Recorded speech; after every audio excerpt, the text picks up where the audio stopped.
Bonsoir, mesdames et messieurs, Alexandre Baudouin et François Trépanier qui vous souhaitent la bienvenue à une autre édition de Sport Express. Salut François. Salut Alex.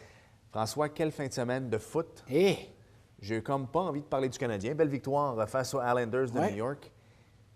Mais écoute, le match entre les Seahawks de Seattle et les Packers de Green Bay, c'est une pièce d'anthologie. On va en parler encore dans 20 ans, j'en suis convaincu. Alex, écoute, toi, tu regardes le football toutes les semaines. Tu es un grand fan de la NFL. Moi, tu me connais, je suis un petit peu moins fan de la NFL, mais durant les séries, je suis comme les filles durant les séries au hockey, les gardes de hockey. Moi, Surtout pendant les éliminatoires, tu vas écouter le foot. je regarde le foot, puis écoute, c'est déjà arrivé un match comme ça. C'est un conte de fées là, pour les Seahawks. C'était 16-0 à la mi-temps, il faut le dire. Puis ensuite de ça, est arrivé une kyrielle de trucs, des interceptions. Et les Seahawks qui ont réussi à s'amener à quoi? 5 points des Packers. Il restait moins de 2 minutes à faire. Un petit peu plus que 2 minutes, en fait. Ils ont fait ce qu'on appelle un botté court. Le ballon qui touche au sol. Et là, le joueur de l'autre côté, les mains remplies plein de pouces. Mais tiens, écoute, on va se le dire, le ballon qui tournait dans le plein. Échappe le ballon, les Seahawks qui reprennent possession. Marshall Lynch qui va d'une course extraordinaire. Puis tu as vu, il est rentré dans la zone de but, mais on dirait qu'il a comme voulu arrêter, se donner plus de temps. C'est vrai, hein? Mais finalement, les Packers qui menaient, pas les Packers, mais les Seahawks qui menaient par 3. Botté de 48 verges. Écoute! Désolé de l'expression, mais je vais la dire comme ça. Puis de plus en plus, les batteurs sont payés, là, parce qu'avant, on riait d'eux, là, puis surtout, ils faisaient exprès avec leur espèce de visière, avec seulement une grille. Mais ça te prend maintenant, dans le football d'aujourd'hui, des couilles grosses de même. Écoute, un botté de 48 verges pour amener ça en prolongation. Lui, il avait toute la pression Tout du monde. reposait sur ses épaules. Définitivement, définitivement, il a réussi. En plein centre, en plus. Hein? C'est ça. Et il y a un règlement au foot qui dit que si tu fais un 3 points, tu donnes la balle à l'autre équipe qui eux, ont le droit d'essayer d'égaler ton 3 points ou de faire un toucher. Par contre, si tu fais un toucher dès le départ, le match est terminé. C'est ça. Moi, je croyais que les Packers auraient eu leur chance à l'attaque. Non, et c'est ce qui est arrivé donc avec les Seahawks. Le problème, c'est qu'on faisait ce genre de truc-là, surtout au niveau collégial américain. Et là, ça pouvait durer 100 ans. À droite, à gauche, des bottées, des ci, des ça. Alors, écoute, si on prend pour les Packers, c'est un mauvais règlement. Si on prend pour les Seahawks, c'est un bon règlement. Et je vais te dire à quel point, tu sais à quel point j'attendais le match des Pats avec impatience. Quand ça s'est terminé, ce match-là, j'ai comme fait comme... J'ai pas envie de l'écouter parce que j'étais tellement encore sur l'adrénaline du match des Seahawks. Quel walk in the park pour les Patriotes, hein? Ouais, faut-tu vraiment en parler? Ou... On n'en parlera pas. On n'en parlera pas. Non, surtout que, oui, Claude qui veut qu'on en parle. Ils vont se rendre jusqu'au bout, toi, étant le grand fan des Patriots? Quelle machine. Je l'ai dit sur mon Facebook parce que tout le monde m'écœurait parce que sur Facebook, j'ai dit je vais me faire lancer des tomates, mais go, Colts, go. Ils sont en mission, François. Hier, je pense que tu as beau avoir eu des ballons gonflés ou dégonflés. Là, je trouve ça ridicule, la plainte qu'ils ont fait. Là, mais à 45-7, je pense pas que les ballons aient un gros rôle à jouer là-dedans. Ils sont en mission. Il faut donner à Brady ce qu'il a, hein? Oui. Gisèle Bunchen, non? Voilà. Belle émission cette semaine, Alex. Belle émission. Écoute, on va parler avec Robert Legault. Robert Legault qui est du côté de Sherbrooke, mais ça a brassé dans la Ligue nord-américaine de hockey avec les Prédateurs de Laval. Il fallait absolument en parler. Il fallait parler également de la Ligue senior des Cantons de l'Est avec le Plaza de Marieville. Il y a eu un échange également, il va nous en parler. Et toi, tu parles de baseball aussi? De baseball à la fin, oui, parce que ça s'en vient. Là, c'est sûr qu'il commence à avoir différents CA et tout ça. Écoute, fin janvier déjà. Maintenant qu'on a une équipe à Saint-Jean, ça nous intéresse encore plus. Ça nous intéresse encore plus. Et toi, tu vas parler avec M. le maire, ce Monsieur soir? le maire, Jacques Landry, maire de Venise en Québec. On avait reçu Steve Robitaille la semaine passée pour parler du hockey d'antan de Venise en Québec. Là, M. Landry est avec nous pour parler de toutes les activités sportives à faire dans la magnifique région de Venise en Québec. C'est tellement un bel endroit, François. Oui. Alors, on s'arrête 5 secondes et au retour, on écoute ton entrevue que tu as réalisée avec M. Landry.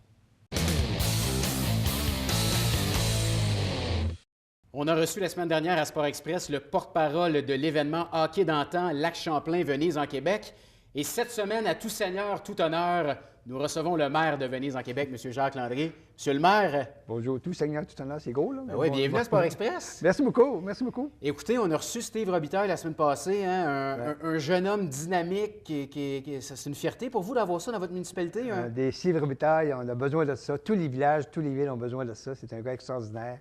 Et Venise en Québec se distingue peut-être justement par cette catégorie de personnes que nous avons. Entre autres, hein, parce que vous aussi, vous êtes comme ça. Steve, un des co-organisateurs de l'événement hockey d'antan Lac-Champlain, Venise en Québec.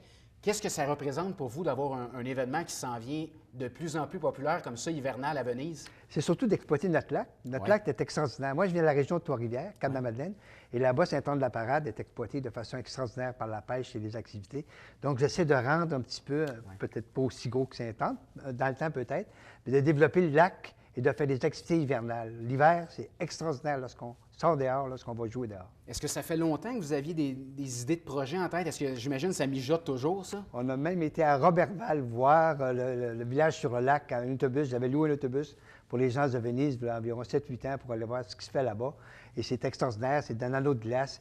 Et de plus en plus, les gens apprécient l'hiver. Puis pour apprécier l'hiver, il faut aller jouer dehors. Monsieur le maire, j'avais demandé à Steve la semaine passée de nous parler un petit peu de Venise en Québec, nous la situer. Il y a beaucoup de gens de la rive sud de Montréal qui nous regardent, qui peut-être ne connaissent pas Venise en Québec. Ils ne connaissent pas Venise, ils connaissent Saint-Jean. Oui, bien c'est ça. Côté, bon. C'est Saint-Jean et région, vous faites partie de la région.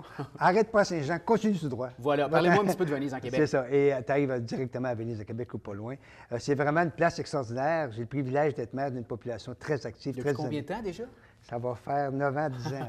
Ça fait. Faites monter un peu, là. Mais c'est très, très intéressant parce que c'est une place qui se prend en main. On a le privilège d'être sur le bord du lac Champlain, un lac magnifique, dans lequel l'été, vous le savez, là, il y a toutes sortes d'activités, c'est plein de vin. Sauf que l'hiver, il y a présentement la pêche sur la glace, qui est très dynamique, mais on veut activer la pêche sur la glace avec des activités sportives.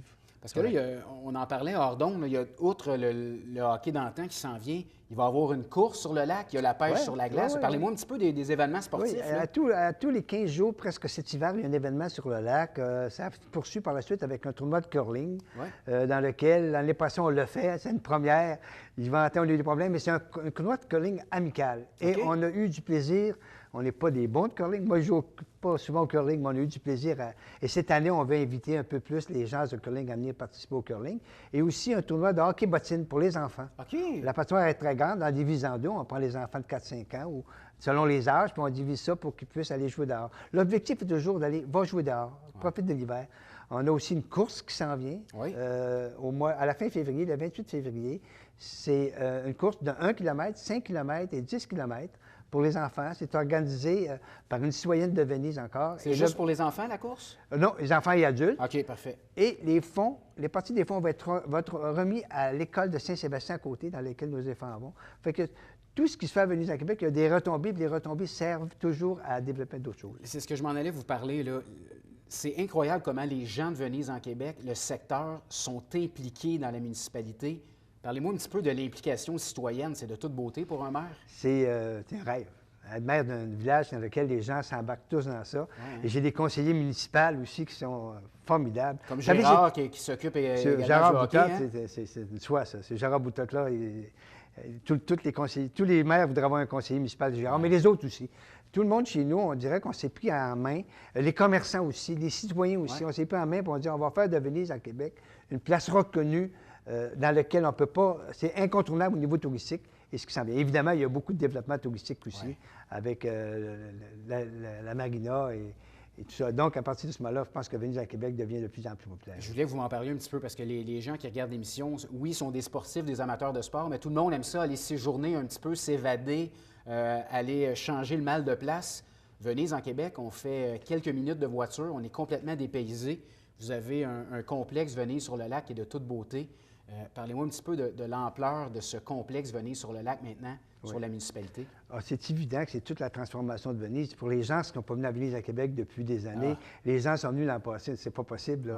On ne reconnaît plus le Venise à Québec d'auparavant. C'était bien auparavant. Mais maintenant, c'est moderne. Il y a une marina, une très grande place. Il y a des auberges, il y a des bains tourbillons, il y a des saunas, des croisières sur le lac. Il y a aussi la quête qui est très, très populaire chez nous. L'hiver comme l'été, c'est très populaire.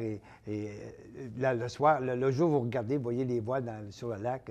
C'est exceptionnel aussi. Là. On en a parlé un petit peu en introduction, mais je veux mettre un petit peu l'emphase là-dessus parce que c'est pas dans plusieurs municipalités qu'on peut faire ça dans le coin. La pêche sur la glace à Venise en Québec, c'est populaire, ça, puis c'est accessible. Il y a les 3 pourvoiries chez nous à Venise en Québec dans lesquelles les gens s'entendent ensemble. Et de plus ensemble, ils font des événements pour attirer les jeunes et attirer la population. Et ça mord. Ça là, apparemment, ça mord.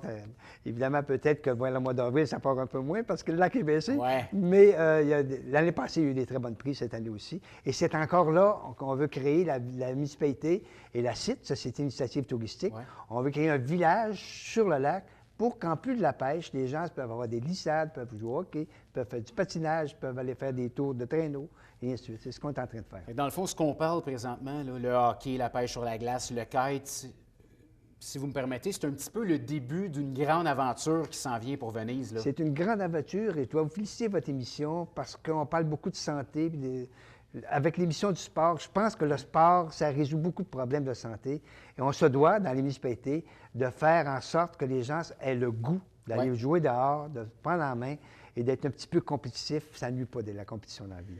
Là, on est en plein milieu de l'hiver, on est au mois de janvier, mais je sais qu'il y a un sujet qui vous tient à cœur, puis vous êtes bien impliqué à Venise, c'est le cyclotourisme dans votre coin, pour les amateurs de vélo. Parlez-moi un petit peu de l'offre cyclable dans votre coin. Très heureux de vous annoncer, pour commencer, que le ministère du Transport en a contribué. Ils ont fait là-dessus. Tous les voies qui nous mènent à Venise ont tous une voie d'accotement pour mettre en félicitations. Ça vient d'être fait à l'automne passé, 1,5 mètre chaque côté. Là. Et on a le tournoi cycliste, la CLAC, le circuit cycliste du lac Champlain, qui ont fait depuis 9 ans, 9e édition. L'année passée, 800 cyclistes. Il y a 50, 60, 110 km dans lesquels 25 km à la vitesse que les gens peuvent faire, encadrés, qu'on visite toute la région. Et de plus, avec la collaboration des autres maires de la région, les autres maires dans la région reçoivent des cyclistes. C'est vraiment un événement très, très, très spécial. C'est un incontournable, la CLAC. C'est circuit cycliste du lac Champlain. Les gens viennent de partout pour le faire. C'est une belle façon. Si on parle des croisières du lac Champlain pour découvrir le lac. À vélo, on fait le tour du lac. C'est de toute beauté. Exactement. Aussi, et ça vient de l'Outaouais, ça vient de Toronto, ça vient même de Chicoutimi, ça vient un peu de partout. Ça vient nous voir à Venise, à Québec. Et l'avantage que nous avons chez nous, c'est plat. Fait que la personne qui veut venir avec son conjoint ou ses enfants, c'est pas nécessairement montagneux. Donc, on peut choisir le circuit dont nous avons besoin selon notre rythme. Puis là, les gens également, il y a de l'hébergement. On parlait beaucoup d'hébergements complexes. Il y a les villas champêtres également, que vous connaissez bien, je pense. Oui, je connais un petit peu les villas champêtres. Bel endroit pour accueillir... Je ne pas en parler parce qu'ils vont dire que le maire fait sa publicité. Non, c'est moi qui en parle, c'est pour vous. Bel endroit pour accueillir les cyclistes ou les joueurs de hockey, justement. Puis, bien important en été aussi, les plages, les campings. Il y en a beaucoup dans votre coin. Les gens, cette année, savez-vous, il y a eu pour 11 000 personnes qui ont pris la croisière du lac Champlain à Venise, à Québec. Donc, de plus en plus, on les connu, là. Mais là, présentement, on est rendu à l'hiver. On veut développer l'hiver et on veut absolument que dans les belles saisons dans lesquelles nous avons de la glace sur le lac, on a 7 km de sentiers pour marcher sur le lac. Fait qu'à quelque part, là, il y a quelque chose pour s'amuser à Venise, à Québec.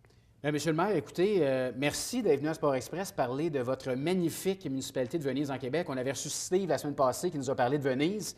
Là, ça a peut-être mis la puce à l'oreille à des gens. Là, le maire qui vient en plus, ça va donner envie aux gens d'aller vous visiter, d'aller jouer au hockey, d'aller faire de la pêche sur la glace, d'aller en camping, d'aller dormir, d'aller faire une croisière, d'aller faire du vélo.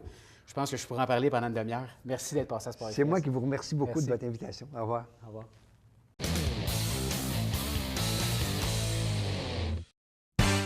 Dimanche, 9h30, Télébingo, on vous attend.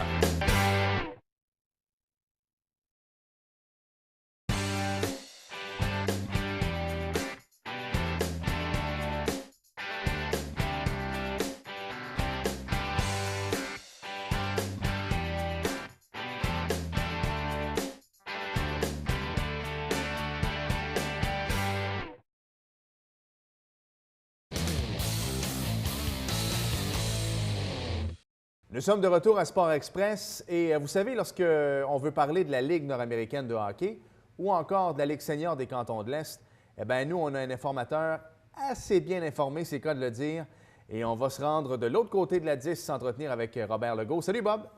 Salut, ça va bien? Ça va très, très bien, merci. Robert, écoute, la semaine passée, François et moi, on s'était dit, il faut absolument parler à Robert avec les événements qui ont eu lieu du côté de Laval. Et après ça, comme nous, on enregistre le lundi, on s'est dit « Ah, c'est un petit peu chaud encore, on n'est pas sûr de ce qui va arriver. » Alors, on avait pensé te parler cette semaine, et puis je pense que c'est la meilleure décision parce que en 7 jours, il s'en est passé des choses, il y a des décisions qui ont été rendues, mais une seule chose qui ressort de tout ça, ça a été un œil au beurre noir, encore une fois, pour la Ligue nord-américaine de hockey. Quand on dit que des joueurs des Prédateurs de Laval ont mentionné à certaines personnes du milieu médiatique, sous le couvert de l'anonymat, que nous avions eu l'air d'une gang de colons. Ça veut tout dire. Résumons un peu toutes les sanctions qu'ils ont eues. Au départ, c'était censé être Éric Lajeunesse et Lucien Paquette, plus Danick Lessard, avec une suspension de 2 ans et demi, incluant les séries éliminatoires, plus demande de réinsertion à la Ligue à la fin de la saison 2016-2017. Il y a eu aussi des sanctions à des joueurs. Clint Butler, notamment, suspendu pour toute la saison et les séries éliminatoires, et quelques autres joueurs chez les Prédateurs de Laval. 3 joueurs avaient été suspendus chez le Cool FM de Saint-Georges, mais en réunion, mercredi soir, les gouverneurs et propriétaires d'équipe ont demandé à la Ligue d'enlever les suspensions aux joueurs de Saint-Georges parce que on s'en cachera pas, ils ont été carrément agressés. Ils se sont carrément fait sauter dessus par les joueurs des Prédateurs. Alors, la demande a été acceptée. Et les Prédateurs, eux, avaient une demande de leur côté aussi. C'était de réduire la suspension de Danick Lessard. Danick a vu sa suspension réduite à 5 parties, plus des restrictions dont la Ligue ne veut pas mentionner.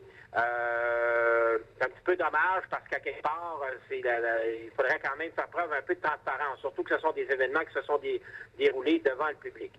Robert, je t'arrête tout de suite parce que pour avoir été dans le giron de quelques équipes de la Ligue nord-américaine de hockey, mon collègue François également, on a tous vu des bagarres générales durant la période d'échauffement. Je veux savoir pourquoi est-ce que les sanctions sont si sévères cette fois-ci. Est-ce que c'est parce qu'on veut passer un message? Est-ce que c'est parce que les mœurs de la Ligue ont changé? Ou c'est parce que tout simplement, il y a eu agression? Parce que, comme je t'ai dit tantôt, on a été témoin des fois de bagarres générales, mais souvent, c'était arrangé avec le gars des vues. On voulait préparer le match d'ensuite pour avoir plus de billets vendus, des choses comme ça. C'est quoi la grosse différence cette année, Bob?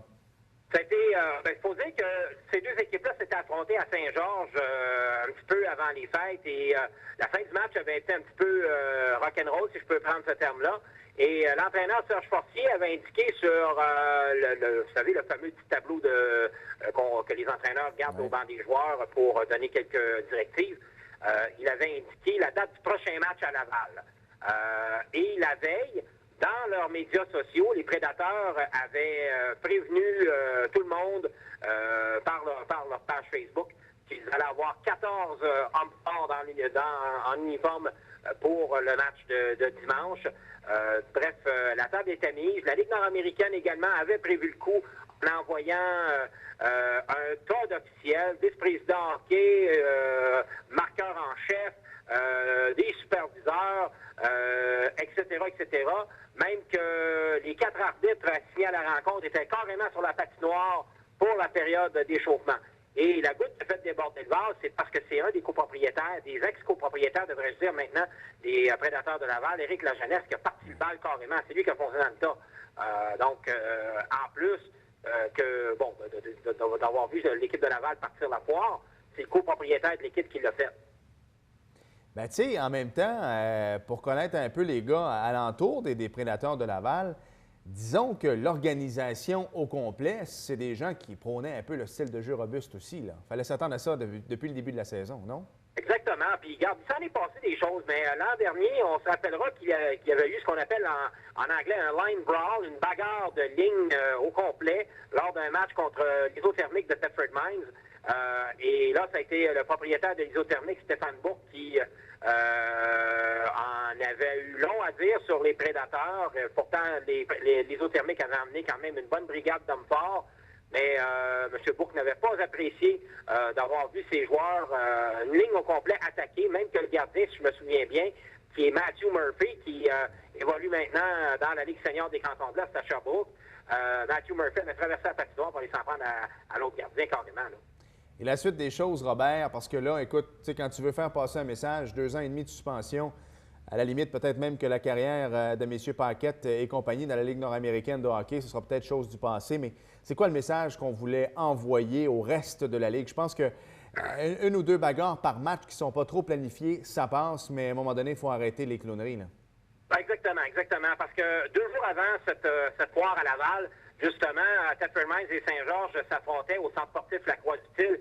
Et ça a été tout un match de hockey robuste, mais tu sais, robuste dans le sens de n'importe quel match de hockey qu'on peut voir, autant de la Ligue nationale, du junior majeur. Quand les gars se pognent dans le feu de l'action, Il n'y a pas personne qui va dire qu'il va avoir quelque chose contre ça. Là. Au contraire, ça met du piquant dans la rencontre et ça rend les affrontements encore plus excitants. Mais par contre, oui, c'est sûr et certain qu'on veut éliminer ce genre de geste-là. Et ce qui a été bon dans tout ça, ça a été la solidarité des propriétaires d'équipe, parce qu'on sait que Léo Guy Morissette avait suspendu les activités de son équipe lundi passé, et les gens se sont rangés derrière M. Morissette, demandant à la Ligue des sanctions quand même assez exemplaires, et la Ligue a répondu présente à ce niveau. Parce que ce qui est dommage, c'est qu'on parlait de M. Paquette tantôt, c'est qu'au-delà des bagarreurs, il avait réussi quand même à amener de bons joueurs de hockey également. Alors, ces gars-là doivent se sentir un peu dépourvus de tout ça, là, parce que Laval, hormis, il y avait quand même des bons joueurs là-dedans. Là. Oui, mais n'oubliez pas le passé de Lucien Paquette aussi dans la Ligue nord-américaine de hockey, autant avec les Prédateurs de Granby qu'avec les Dragons de Verdun-Montréal. Je pense que son dossier est quand même assez chargé à la Ligue. Oui, en tout cas, il va falloir réévaluer dans 2 ans et demi, ça c'est sûr. Il reste 2 minutes. Bob, merci beaucoup pour ces éclaircissements-là. Je veux qu'on parle en terminant de la Ligue senior des Cantons de l'Est. C'était naturellement des bons amis à nous. Le Plaza de Marieville, comment ça se déroule cette saison-là? Bien, écoute, c'est assez serré pour le premier rang du classement parce que Marieville a présentement 24 points. Quaticook suit tout juste en arrière avec 22 points. Quaticook a une bien meilleure mine que l'an dernier et bien meilleure fiche aussi que l'an dernier. Ils sont très bien dirigés avec Danny Lamontagne. Bref, tout ça pour dire que la bataille entre Marieville et Quaticook sera très vive jusqu'à la fin de la saison. Mais le Plaza, si je ne me trompe pas, a 2 parties en main sur Quaticook. Alors, c'est peut-être juste une question de temps pour voir si le Plaza va remporter un 2e championnat de la saison régulière consécutive. Et mentionnons qu'il y a eu quand même une bonne transaction à la Ligue senior des Cantons de l'Est la semaine dernière, alors que Sherbrooke a envoyé un joueur assez combatif, Maxime Morier, à Marieville, en retour de Danick Boucher, un bon jeune attaquant. Ça a été quand même une surprise à travers la Ligue, mais Maxime Morier avait exprimé le désir de se rapprocher un peu, de jouer à Marieville, notamment avec son copain Mathieu Ménard, mais c'était surtout dans le but de se rapprocher un peu. Écoute, Danick, qui a fait son hockey mineur dans la région, ici c'est un gars de Marieville ou de Chambly en tout cas, là, mais quelqu'un de la région. Ouais.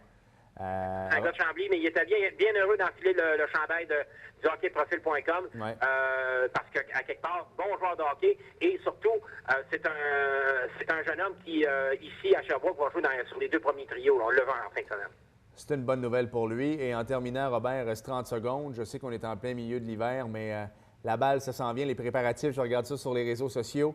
J'ai l'impression qu'on va avoir toute une saison. Exactement, oui, à la Ligue de baseball majeure du Québec, on est en train de se préparer. Il y aura l'Assemblée générale annuelle qui va avoir lieu dans les 2 prochaines semaines. Évidemment, on va mettre la table vers cette saison 2015 qui s'annonce assez excitante. Et j'ai comme l'impression qu'on va avoir une certaine parité dans les 2 divisions, dans la division Rawlings et la division B45.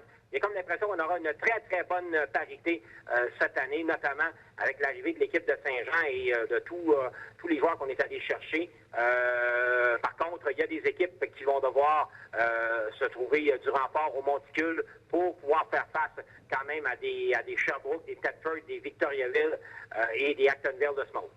En tout cas, c'est une bonne nouvelle. Il y a des pourparlers peut-être que d'ici 10 ans du retour du baseball à Montréal, mais une chose est certaine, c'est qu'au niveau amateur et même presque professionnel, il y a la maudite bonne balle qui se joue au Québec.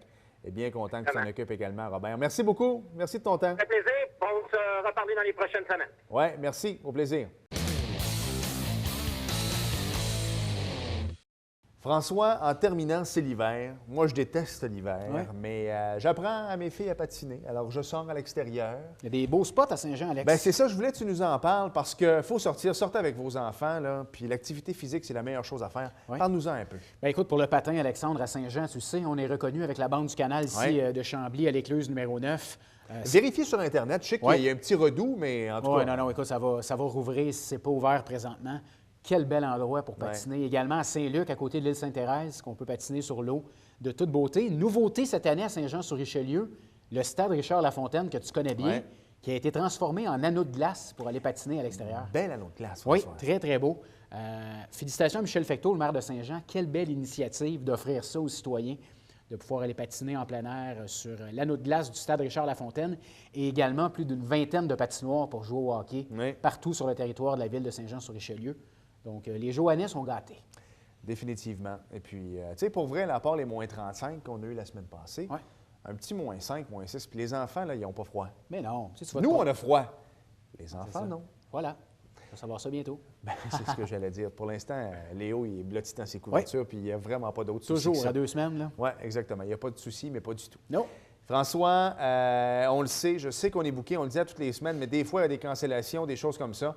Vous voulez venir nous voir à Sport Express, c'est fort simple. Oui, sportexpress@tvhr9.com. Seulement nous envoyer un courriel ou simplement envoyer un message à Alexandre ou à moi sur notre page Facebook. Et n'oubliez pas d'aller liker, aimer la page de Sport Express et de la télévision du Haut-Richelieu pour avoir tous les détails sur l'émission et sur la programmation de la télévision. Voilà. C'est pas que j'ai hâte, mais il reste combien de temps avant le NASCAR? Oui, ça s'en vient, hein? Ouais, 22 février, François. Il reste un mois. Oui. Ça veut dire que dans un mois, on va être obligé de recommencer à On parler des va se résultats. faire un calendrier de l'avant. Oui. Avec quoi? Au lieu des chocolats? De la bière? La bière. Ah, de la bouche. Oui, ça pourrait être... Oh, de la bouche. J'aime ça. Merci, François. Merci, Alex. Merci à vous d'avoir été là et on se reparle la semaine prochaine. Salut. Bye-bye.